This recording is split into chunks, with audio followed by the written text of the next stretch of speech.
Bueno, ¿cómo están? Bienvenidos nuevamente al espacio de Avoiding Jail de esta Ecoparty 2021. Estamos en la segunda parte de este panel junto a algunos de los integrantes del Observatorio de Derecho Informático Argentina, ODIA.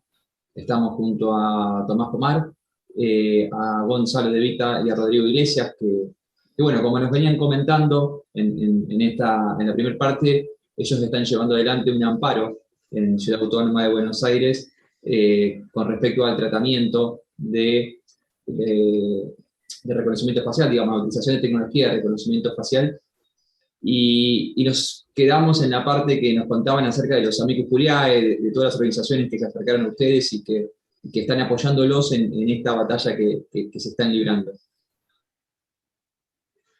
Sí, bueno, el amparo se inició el año pasado, en realidad. Se inició el 23 de diciembre del año pasado. Y ahí que ha pasado algo interesante que creo que vale la pena mencionar, porque hace un poco también al funcionamiento de la justicia. Nosotros presentamos el amparo, pidiendo una medida cautelar, así, digamos, el mismo amparo. Y se sorteó y cayó en el juzgado de la ciudad, y la jueza Gonza, determinó. te pido, porque hay mucha gente que nos está mirando, en general informáticos de la ECO, y no Ok. tienen idea de lo que es un amparo. Explícanos brevemente Bueno, de qué se trata. hacemos una explicación breve para que se entienda lo que estamos pidiendo. Un amparo es una acción, es un recurso judicial que en general tiende a ser, la Constitución dice expedito, significa rápido. O sea, que tiene una rápida resolución porque hay algo, un derecho muy importante que está en juego. Es decir, cuando vos vas a hacer un juicio particular tuyo porque tuviste, no sé, un accidente de tránsito, eso tiene un trámite que generalmente es largo. El amparo tiende a garantizar un derecho constitucional que se entiende comprometido de una manera rápida, ¿no? Y para eso tenemos este tipo de recursos. Nosotros le pedimos al juez algo específico porque hay algo grave que está en juego, una garantía constitucional, en este caso como todas las que veníamos mencionando antes.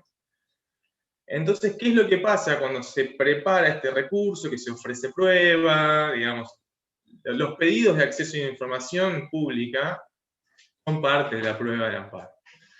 Entonces eso se sortea, en este caso, en los juzgados contenciosos administrativos y tributarios de la ciudad, porque estamos hablando de un sistema de reconocimiento facial de la ciudad. Y se sortea y puede caer en cualquiera de los 24 juzgados que hay. En este caso cayó en el de la rectora Secato. Y la particularidad que tuvo este amparo fue que lo rechazó in limine. O sea, presentamos el amparo y lo rechazó. O sea, ni siquiera llegó a darle, o sea, a darle traslado al gobierno para que conteste, para, digamos, ¿no? Para entablar lo que se llama un pleito, un caso.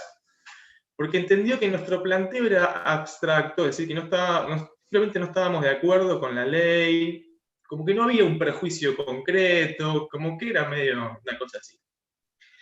Entonces, a nosotros es como, bueno, nos tiraron el amparo por la cabeza, lo cual obviamente recurrimos, eso se va a la sala de la Cámara de Apelaciones y entiende que no, sin decir si teníamos razón o no, pero entiende que debe ser tratado.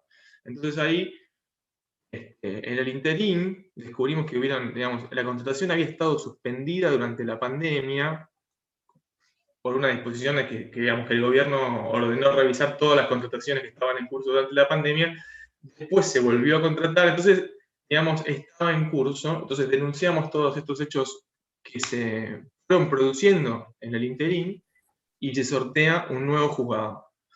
Este nuevo juzgado le da trámite de amparo colectivo y es cuando invita digamos, a toda la comunidad que entienda que pueda tener un interés en el pleito a presentarse como parte. Y ahí es cuando, como hoy hacemos el llamado a toda especialmente la comunidad IT, que quiera digamos, hacer valer su voz en este proceso, que digamos que es prácticamente la instancia decisiva respecto de esta cuestión, ¿no? Porque sí, la justicia, digamos, o sea, da validez al sistema, evidentemente después no hay mucho más para hacer. Sumo algo que ahí me acordé cuando hablabas ¿no? Cuando este rechazo in limine que les hicieron, por Sí. considerar de que era una cuestión abstracta y que no había un daño concreto, ¿no? Lo difícil que a veces se le hace a la justicia Sí. dimensionar el daño cuando se trata de este tipo de derechos. Hace muchos años recuerdo un intento como súper forzado, que me acuerdo que lo hizo Pablo Palazzi con Gustavo Tanús para probar el daño en el caso del spam, que Mm. hicieron un intento de probar la cantidad de capacidad operativa que provocaba en los recursos informáticos el exceso de correos electrónicos no solicitados, ¿no? Fíjate hasta qué punto se han intentado cosas locas para poder hacerle entender a la justicia de que hay un daño real ahí atrás, pero a veces como esto que ustedes cuentan, ¿no? El daño a la privacidad se hace invisible y se torna difícil explicárselo. Digamos, por más que para nosotros está súper claro, aún en la justicia sigue existiendo gente y tomando decisiones, personas Sí. que consideran de que acá no pasó nada, ¿no? Sí. Sí, sí. Yo creo que también es un poco, como decía antes Tomás, que hay como una especie de tabú en cuanto a se piensa que y lo tecnológico es demasiado complejo, no se entiende. Eh, y lo cierto es que en todas las cuestiones del derecho estamos siempre trabajando con cosas que no entendemos. Cuando hay, por ejemplo, una mala praxis, o sea, el juez no es médico, no sabe determinarse. Entonces, siempre hay cuestiones que los abogados trabajamos que no somos especialistas en el tema. Todos estamos acostumbrados a vincular estas cosas Creo digamos, que con la parte también técnica. debe jugar en contra, pienso yo, ¿no? Eh, el dimensionamiento del daño Mm, cuando la cuestión de la privacidad es tan subjetiva. Les cuento una sí. anécdota breve. Hace algún tiempo participé de un proyecto de ley para tipificar la suplantación de identidad digital.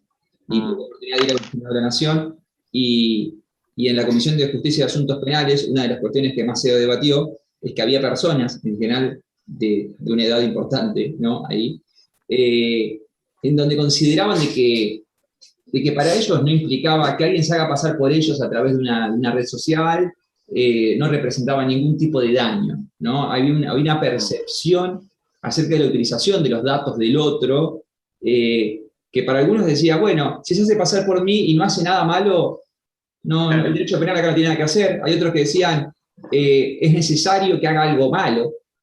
Entonces, creo que la diferencia de opiniones que a veces pasa en la justicia, ¿no? Acerca de hasta qué punto me afecta mi derecho a la privacidad, la utilización de este tipo de tecnologías, dificulta la tarea, por ejemplo, de ustedes, de ir adelante con un pedido concreto y decir, acá hay un daño. Bueno, pero ahí fundamentalmente es algo que hay que tener en cuenta, es el rol que tiene la comunidad de InfoSec para transmitir estas cosas, no solo a nosotros, sino a la sociedad en conjunto. Creo que Tomás tiene mucho para decirnos de esto. No, yo me ocupo ahí. A ver, una observación para Marcelo. Yo acá haría una salvedad, ¿sí? Porque por una cuestión metodológica, ¿no? Que es, yo no sé si hablaría de la justicia, hablaría de cierto tipo de magistrados, porque acá tuvimos un rechazo in limine de un magistrado y después tuvimos una apelación que ganamos con otro tipo de magistrados, ¿sí? Y ya tiene tratamiento otro magistrado, ¿sí? Es decir, hay una heterogeneidad bastante clara hacia el conjunto que normalmente es rotulado como justicia, ¿sí? Yo lo que quiero poner en valor respecto a esto, y para invitar a la reflexión, es que el hecho, y esto es más complicado para explicar a gente que no es de derecho, yo te reinvito y te doy cuenta, vos que tenés un montón de amor por transmitir, pero es medio compleja la idea de transmitir cuál es la diferencia entre un caso abstracto, un caso concreto, pero creo que podemos consensuar que algo que podemos decir es que decir que hubo daño, o que la justicia haya aceptado que acá hay un caso y que hay daño, en cierta medida nos permite justificar que tenemos derechos a cuestionar la tecnología, que es algo que hay muy poca jurisprudencia, de poder cuestionar la tecnología de uso público. Entonces creemos que esa sentencia, que fue simplemente dar vuelta a una apelación de rechazo in limine, para nosotros la verdad es que había memes, viste, la del Diego con Bilardo abrazado, el sticker llorando, había situaciones de la Sí. justicia reconoció que hay daño al hablar de tecnología y es una victoria muy pírrica, pero simbólicamente es un montón. O sea, hubo emoción, quiero que esto sea claro. Y Se me festejó, animo a se decir festejó a algo, mano alzada, abrazo, beso, no medalla, hubo brindis, fiesta, de todo. no, un rechazo en línea es una deshonra, ¿no? O sea, había una cuestión de orgullo en la mesa, ya había algo fuerte. Pero me animo a decir algo más, antes estábamos hablando de dañosidad, ¿no? Y recién vos tiraste también que muchas veces cuesta representar el daño ante la inmaterialidad de la cosa, ¿no? Y yo pensaba que, loco, que todo lo que hacemos o nos interesan los debates de derecho informático, los primeros años de Internet, contracultura además, y después tenemos una etapa donde la primera jurisprudencia siempre es de licencias, por guita, pero sobre un bien inmaterial. Y ahí viste que parece que no se vuelve tan raro o abstracto el daño cuando hablamos de la inmaterialidad de la licencia. Porque si no terminamos a veces en un esquema amigo de Martín Fierro, en el cual la ley es como telaraña, ¿viste? Atrapa al chiquito y el grande la rompe, ¿viste? Pero entonces no es justo un modelo donde haya una justicia para lo inmaterial de mucha guita y lo inmaterial que consideramos de bagatela, ¿no? Es como, ese modelo es inaceptable, por lo menos para nosotros, ¿sí? Digo, parece que hay una esperanza para repensar esto, hay antecedentes que sirven y demás. Que en este caso es terrible. Creo que en cuanto a la... en eso tomarte, como que fíjate que, digo, lleva la ley 25326 de protección de datos personales con un nivel bajísimo de cumplimiento en Argentina, un nivel vergonzoso, a mi criterio, también es producto de que aquellos casos que han llegado a la justicia no se ha sancionado económicamente como corresponde, con lo cual yo recuerdo haber tenido potenciales clientes que cuando uno le decía, mirá, para cumplir con el sistema vigente en protección de datos, tenés que hacer todo esto, y que la respuesta que me dieron fue, me conviene pagar 4 o 5 multas con lo que vos me estás diciendo. Claro. Digo, porque Claro. ahí, fíjate, porque al empresario no le importa en general, ¿no? Hay algunos que sí, los menos, pero en general al mundo del negocio, la privacidad o los datos de las personas son parte de ese negocio. Entonces, en esa ecuación económica, los datos personales siempre han salido perdiendo. Y la justicia, o de vuelta, en los casos que en la jurisprudencia argentina, muchos de esos, fíjate con casos concretos, incluso porque los únicos donde había algún tipo de sanción eran los casos del veraz, en donde se podía probar la pérdida de una oportunidad, de que no me dieron un crédito, etc. Pero en muchos otros casos fue una especie de llamado de atención, diciéndole, usted tiene que tratar bien los datos personales del usuario, y se terminó. Digo, como una palmadita en la espalda. Y creo que eso también ha sido perjudicial en nuestro país para un real cumplimiento o preocupación sobre la privacidad de las personas. Yo coincido ahí, marco algo, hay un periodo histórico que quedó medio tapado en la historia de datos personales, o sea, medio bajo la alfombra, del Foro Civil y Comercial Federal, muy digno, una etapa que va del 2008 al 2012 más o menos, ponele, donde había quilombo, ¿sabes con qué? Con los bancos que agarraban consentimiento tácito para hacer marketing, ¿viste? Te mandaban una notificación, hay un caso que es Itaú, Citibank, los tenía que buscar, Napoli creo que es lo mismo, que llevó a la corte, la parte actora, pero eran todos clientes bancarios donde les hacían consentimiento tácito. Y eso es una etapa que es muy interesante y que nos arroja la pregunta que vos haces, que es cuando sancionó a entidades bancarias por asociaciones civiles de consumidores, la justicia bajó una caña de una sanción pecuniaria interesante, o más o menos más alta, vamos a decir la verdad, para un banco una sanción de 5 millones de pesos es un costo, la verdad. Sí. Pero tenés razón vos en que cuando esto ha dependido de la autoridad administrativa ha sido un chiste. Esto es algo que tenemos que hacernos cargo todos y todas porque inclusive hoy en día, mientras hablamos nosotros acá, llevamos meses sin director de la Agencia de Protección de Datos Personales y Acceso a Información Pública, quien debería imponer la sanción. Sí. O sea que hay un abandono de esta promesa que nos hemos dado como comunidad de proteger los datos que se está volviendo casi... Y que de hecho, burocráticamente, digamos, para los que no lo saben, la histórica Dirección Nacional de Protección de Datos Personales actualmente fue como absorbida por la Agencia de Acceso a la Información Pública, digamos, en donde ahí se creó en el Estado, digamos, como una división especializada en la transparencia y en la información pública, que es un poco de lo que se está hablando acá.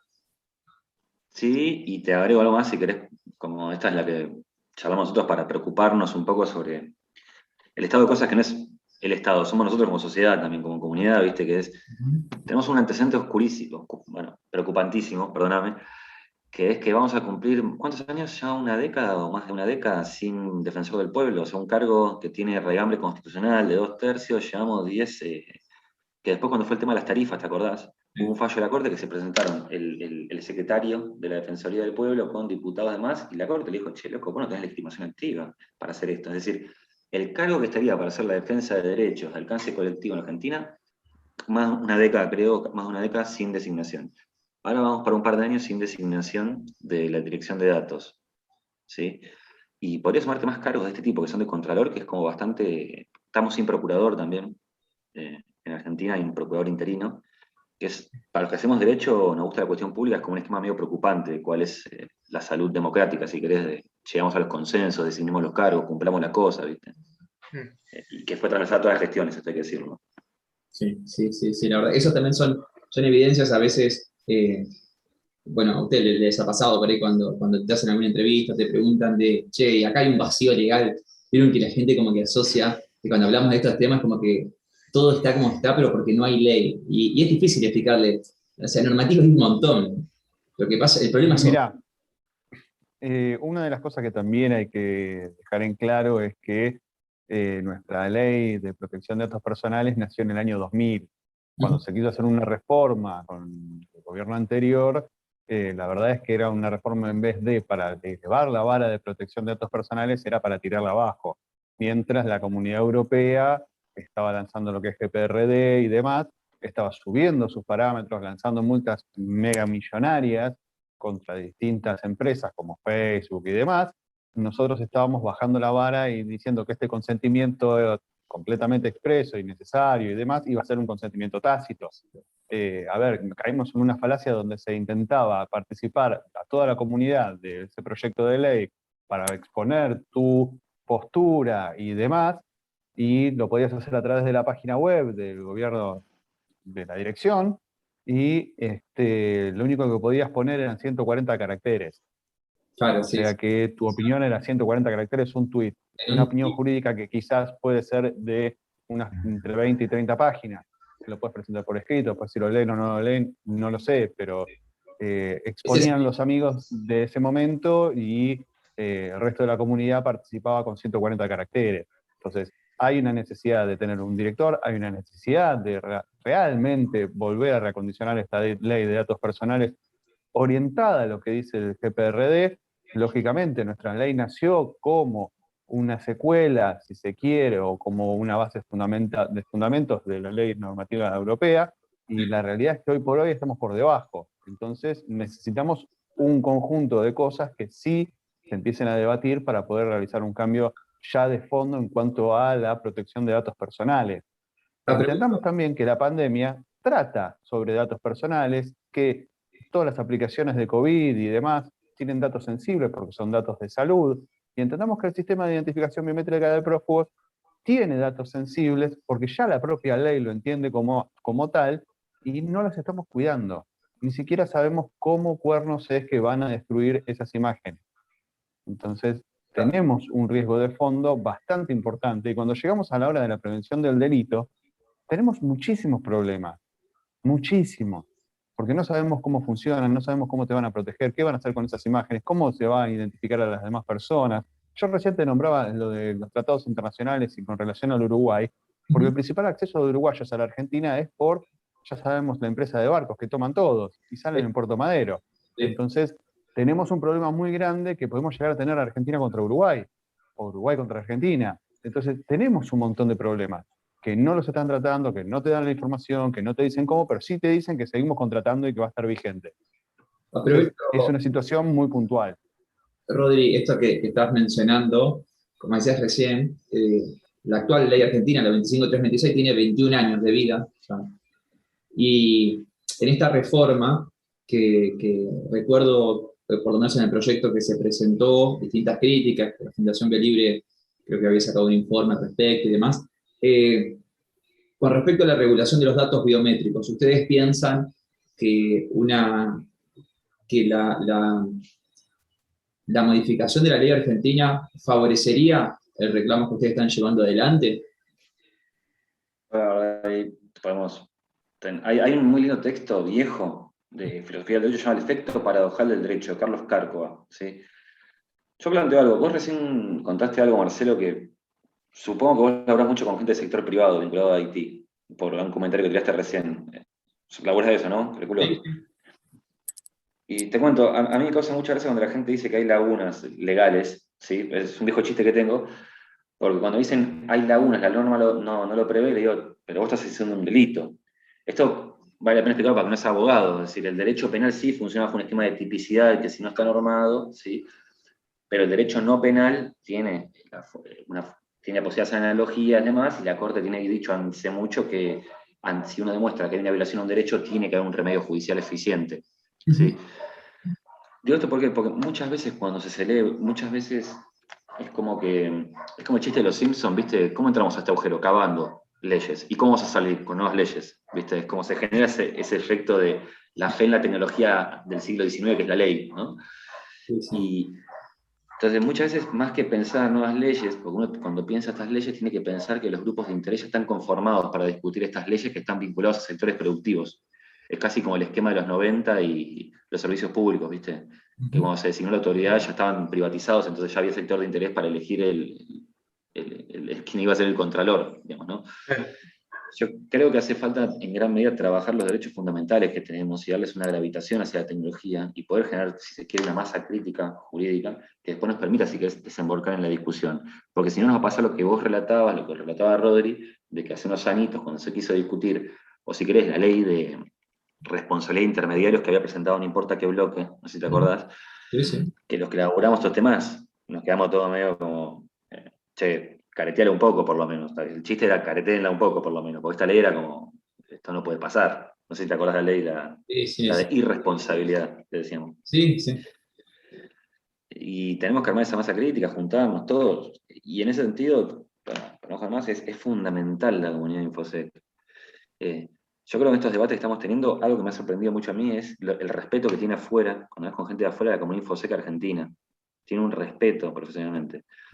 Y estaría buenísimo poder sumar esa comunidad con todos los quilombos que hay, con todos los malos tragos, con todo lo que ha pasado acá. Sabemos que la relación con el Poder Judicial y con el Estado argentino no ha sido la más productiva, la más enriquecedora, por decirlo de una forma amable. Pero es fundamental de que la comunidad InfoSec pueda transmitir hacia afuera también un poco los riesgos de estas cosas. Entendiendo que la Ecoparty reúne a una gran parte, una parte importante de la comunidad InfoSec, por lo menos de Argentina o de Latinoamérica, ¿qué le podrían decir ustedes de cómo me sumo? Digo, yo soy parte de la comunidad InfoSec, me copa lo que ustedes están haciendo. ¿Qué posibilidades tengo de sumarme, de participar de todo esto? En un mensaje hay un Twitter, se manda ahí, y es un lugar recontra abierto el observatorio. Se suma gente, que mira las discusiones, mira los debates, en ese sentido somos extremadamente hipones, nos han dicho ya varias veces, pero porque creemos en esa forma. Es una asociación civil, está registrada todo, la gente viene, charla, da posiciones, se debate, se deciden cursos de acción, que de hecho creo que Rodri inclusive vos mandaste un mensaje, fue así nos conocimos. Sí, fue así. De hecho fue, ¿y estos pibes que están haciendo? Mirá qué bueno. A ver, espera que les escribo. Y así empezó todo. Qué bueno. Sí, qué bueno. Ahora, Cayó acá a sacar un asado inclusivo con comida vegana, comida no vegana, y arrancó todo ahí nos conocimos. buenísimo, buenísimo. Lo vamos a poner ahora en el video, el tema de Twitter del observatorio, para que escriban, para que se sumen, porque me parece que está súper copado lo que están haciendo. Y como decías vos, o sea, me parece que cuanta más gente se involucre, digamos, más se va a visibilizar todo esto. Y la gente de tecnología, creo que sí, que tiene más fácil acceso el dimensionamiento de todo esto que estamos hablando. Y cuando decías hoy esto de que, viste que cuando uno tiene problemas del derecho y lo quiere solucionar con más normativa, también pasa a veces con la tecnología. Digo, hay problemas yo les cuento algo, hace tiempo que doy charlas en las escuelas sobre uso responsable de las nuevas tecnologías, en donde abordamos temas de bullying, grooming y demás. Y entre esos damos charlas para los padres, ¿viste? Y es súper difícil explicarles las consecuencias del mal uso de las tecnologías, ¿no? Porque nosotros por eso le llamamos uso responsable, porque nosotros abogamos porque se usen responsablemente. Y te encontrás con padres que te dicen, che, yo no quiero que mi hijo mire porno o que se conecte después de la 1 de la mañana.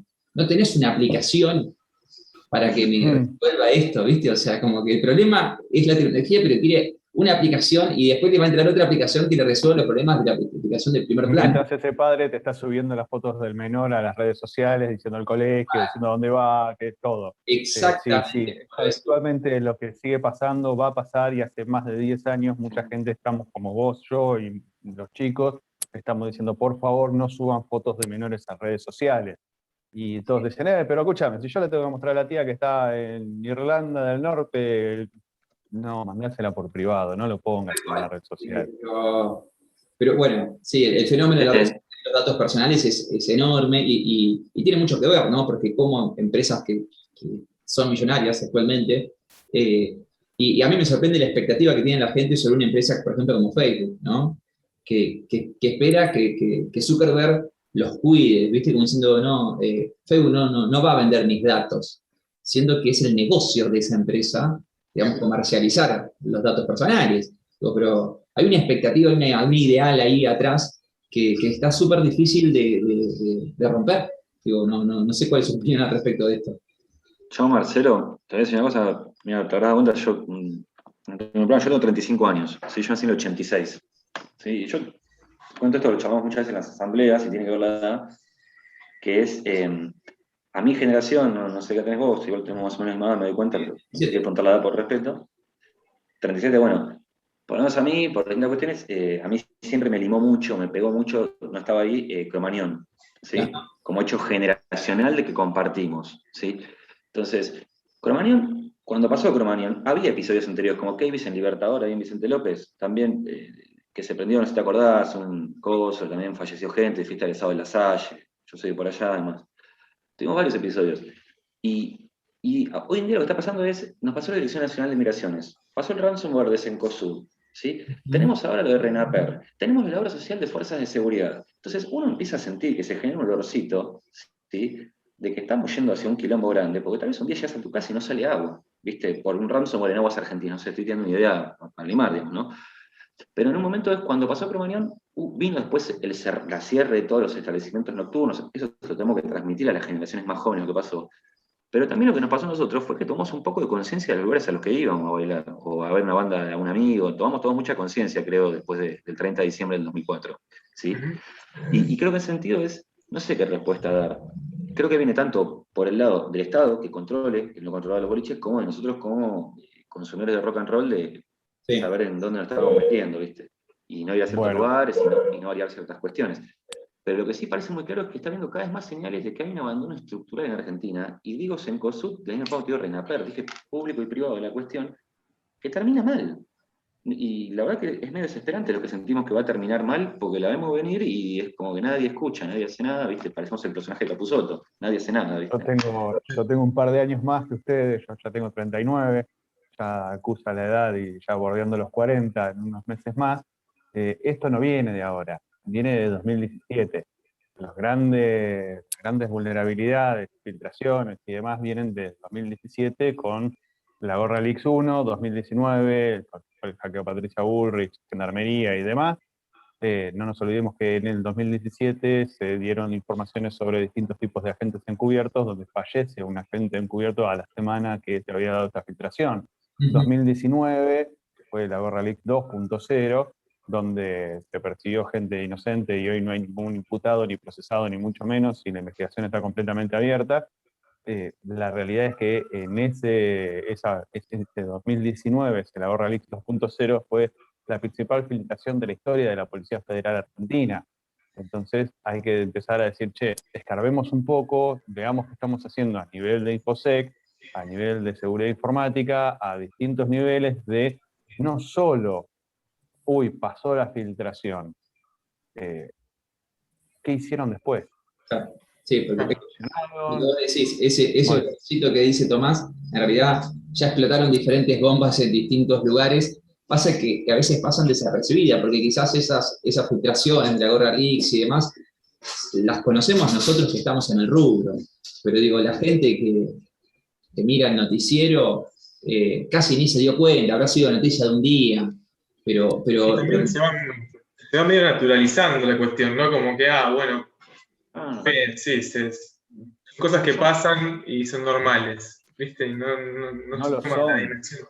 No lo Pará, son. yo te tiro una, yo sé que esto puede sonar muy forzado, puede sonar abstracto. Yo me acuerdo de pibe, tipo, yo tenía 17 por ahí, 16, estamos en un establecimiento bailable que era aire libre y tenía un techo de paja. Y es una imagen que tengo de inconsciencia, además se prendió fuego eso, hicimos una hilera china con los baldes, ¿viste? Se tomaban en esa época, para tirar, poner matafuego. Hicimos una hilera china porque había una pileta cerca, tipo tirar, tipo un reservorio de agua, tirar. Lo pongo en ese contexto, en ese momento pareció gracioso. Entonces, en esa época eran episodios aislados, ¿viste? Que esto, aquello. Hasta que pasó lo que pasó, ¿viste? Que ahí te vimos todos un primo, un amigo, no importa. Cuestiones ahí, ¿viste? Empezaron a aparecer de que terminabas teniendo un laburo años después y conocías a una piba de tu edad que sí estuvo, ¿viste? Y fue algo generacionalmente, 194 personas es que sabía todo el demonio, ¿viste? Entonces digo, estamos teniendo pequeños síntomas, episodios que no nos tomamos en serio, además, que dan cuenta de que hay ausencia no sé, de voluntad política, no sé Ahora, qué carajo si es, y que va a tenemos terminar todos mal. estos, si tenemos estos pequeños indicios de filtraciones, de problemas con hackeos que vienen de 2017, que estamos en 2019, de 2021, que pasó bastante tiempo, que tenemos la base de RENAPER filtrada hace pocas semanas, que tenemos un montón de problemas. ¿Cómo se nos ocurre que toda esta información de protección de datos biométricos no pueda ser controlada por la sociedad? Sí. Es que desde la teoría creo que está súper claro, Rodri, que deberíamos poder controlarlo y se habla de la transparencia. Lo que pasa es en la práctica. Ustedes son la Ok, prueba, buenísimo. Hablemos de la transparencia que no tenemos. claro, pero ustedes son la prueba de que ustedes exigieron esa transparencia, que se cumpla No. ese derecho a saber y te responden con evasivas o no te responden, uno no sabe qué puerta hay que golpear, quién es el responsable. Entonces ahí... Bueno, Creo justamente, que hace un tiempo atrás habían unos ciertos periodistas que decían queremos preguntar. Bueno, nosotros queremos preguntar, queremos saber y queremos cuestionar. Ujú, sí. ahí yo creo que hay un tema que para mí es central también, porque la tecnología es una arma poderosa y puede ser usada para cualquier cosa. Como vos decías recién, por ejemplo, la gente confía en Facebook, ¿no? Está bien, pero elige confiar o no. Cuando el Estado desarrolla alguna competencia a través de la tecnología es diferente. Y la puede usar, como en este caso, por ejemplo, para controlar, o la puede usar y puede hacer un software para otra función y entonces será diferente. Por ejemplo, en el caso del reconocimiento facial, nosotros les pedimos que nos manden el código fuente y nos dijeron no te lo vamos a dar. Nos dijeron nosotros no tenemos acceso porque está protegido por el copyright. Es decir, yo le compré un ejecutable. ¿Y sí? Entonces, lo que estamos diciendo, lo que estamos viendo es, el Estado te dice, che, yo no sé cómo funciona. Yo le compré a los tipos, me dicen que anda. Y yo lo pruebo y anda. Si no hay problemas, está bien. Lo cual significa que no hay, digamos, como que es como privatizar cierta parte de la discusión, pero sin el control del Estado y sin el conocimiento, en definitiva, del Estado. Tampoco puede fiscalizar si no tienes el código fuente. Sí, es que Y hay dejando a la gente de InfoSec sin trabajo. sí. Claro, o sea, ¿no? Entonces me parece que es una cuestión importantísima la transparencia en ese punto. Es que ahí hicieron, creo que tocaron un punto principal, que es este derecho a la auditoría del código. Es algo que también se ha reclamado. Yo he visto casos con el tema de las pericias realizadas por el UFED, el dispositivo de Cellebrite, la empresa israelí, que obviamente no te va a dar el código para que vos lo audites, porque ellos ganan millones vendiendo estos dispositivos a distintas fuerzas de seguridad. Ahora, ¿cómo puedo yo saber que ese equipo hace lo que ellos dicen que hace y no hace algo distinto? ¿No? Que es de vuelta, estamos confiando en una caja negra que hoy es el principal dispositivo que se utiliza para las pericias de casi todo proceso. Entonces, digo, Marcelo, ahí te agrego una. Hay una forma de auditoría que es más precaria, que existe, que es, ok, no nos des el código fuente, pero vamos a hacer pruebas. ¿Sí? Vamos a ponerle 150, 200 personas de sesgo asiático, 200 personas de sesgo latinoamericano, 200 tal, y ver los outputs que tenga. Que no es la mejor forma de hacerlo, ¿eh? No estoy diciendo que eso estaría bien, ¿eh? Digamos, pero digo, por lo menos existe eso. Ni eso. es que las pruebas no dan. Ni eso pasó acá. De la misma forma No, que acá se usaron 80 policías y algunos de ellos disfrazados. las pruebas, en las pruebas estas prácticas, yo sé, por ejemplo, en la parte que yo más conozco, en la parte de pericias, Si vos agarras un dispositivo celular y le haces una extracción con el Luffer, volvés a hacer otra extracción y te puede dar distinta cantidad de comunicaciones. Con lo cual, evidentemente hay algo que no está del todo claro y no es tan matemático, porque no puede, digamos, el dispositivo estando delante de la mesa, haciéndole en dos momentos distintos la misma pericia, no te puede dar resultados diferentes. Pero bueno, es parte de esto, ¿no? Cuando uno no podemos saber cómo funciona, si no tenemos ese derecho a auditar, es más grave, como decía Gonzalo, yo de Facebook me puedo dar de baja, pero del Estado no. Entonces, claro. Pero inclusive, Marcelo, vos que trabajaste más de esto, si nos dieran por lo menos la posibilidad de esa pericia con los outputs, ¿no? Y después compararlos, y después, en base a eso, digamos, hacer todas las reclamaciones, es una cosa, pero ni siquiera nos están dando eso. O sea, yo te decía, no estoy de acuerdo con esto, estamos en pampa y las piel, pero mal, estamos tipo al descampado. Muchachos, nos quedan 3 minutos para cerrar con este segundo panel. Ha sido para mí un placer poder compartir charla con ustedes. Está buenísimo encontrarse con gente que sepa tanto como ustedes, pero que aparte lo lleve a la acción, ¿no? Porque ustedes están haciendo cosas para que eso cambie. Porque hay muchos, ¿no? Esto yo lo digo que a veces pasa en Twitter. Hay muchos que escriben, que hablan, pero no hacen. Digo, y ustedes están haciendo un montón y los súper felicito. Desde nuestro lugar, desde nuestro espacio, y cuenten con el espacio de Avoiding Jail de la ECO para difundir todo lo que ustedes estén haciendo, porque me parece que es necesario y está buenísimo que se sepa, ¿sí? Así que les mando un abrazo enorme y nos vemos ahora sí, hasta la próxima. Muchas gracias. Muchas gracias. Nos vemos. Chau, chau.